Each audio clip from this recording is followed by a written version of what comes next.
So it's Chris here again from Huckabones. Today we're going to do a little short video on some front snowblowers. We have the BX2380 behind me with their 51-inch front snowblower with hydraulic rotate, and we have the LX3310 with the 63-inch front snowblower with the hydraulic rotate. With either one you can get the hydraulic deflector. It is rather expensive if you get just the deflector kit or a selector valve with it. We're starting to recommend getting it with a third function.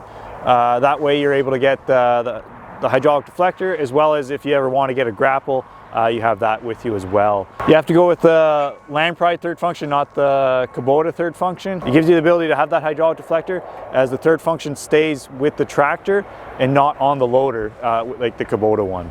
So that's just one of the options we've come across to make that a little bit better of a feature for you. So about 4 years ago, Kubota came out with a K-Connect on the Grandels, and they've now made it available right from the Grandels down to the BXs, which means with a one lever system you're able to attach and remove the snowblower on the quick attach. It's a nice easy package for somebody to use. You know, if you're going to be switching between your loader and snowblower, it just makes it a little bit quicker and easier. And one thing we have seen over the old style is there's less wear and tear on your PTO shafts on that connection end. It kind of takes away from some of the angles. With Kubota upgrading to the K-Connect system over the older wedge system and the single lift cylinder to a dual, it makes a nice streamlined package and just a lot more user-friendly for the consumer. For the BX, they offer the 55-inch heavy-duty snowblower, as well as one we're going to use today is the 51-inch.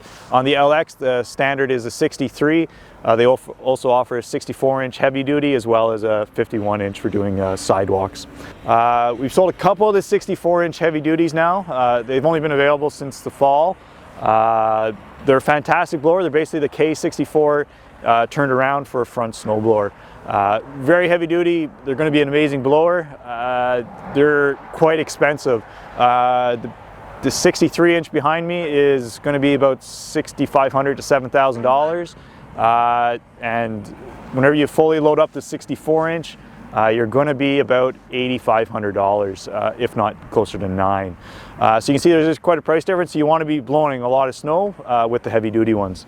On the BX end, the standard one is going to be around $5,500, and the heavy-duty are going to be about $6,000 to $6,300, depending on options. One thing I should mention too is the Kubota snowblowers are made by RAD in Quebec, so they are a Canadian company.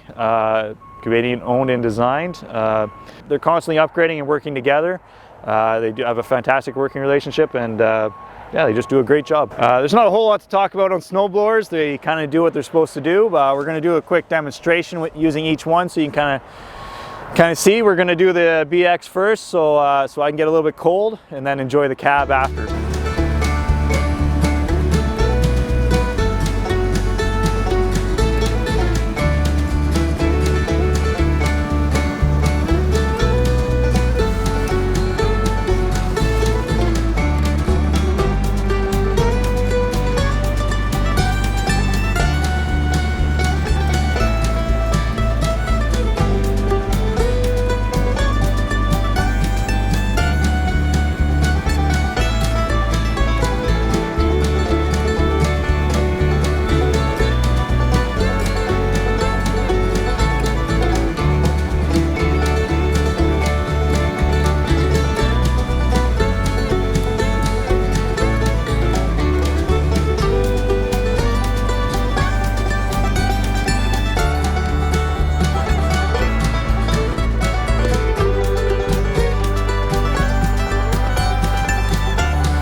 So hopefully you enjoyed the quick demonstration of the front snowblowers.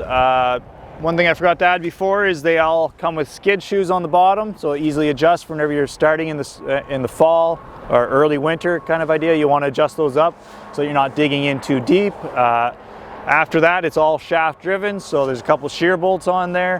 One for your fan and two for your auger.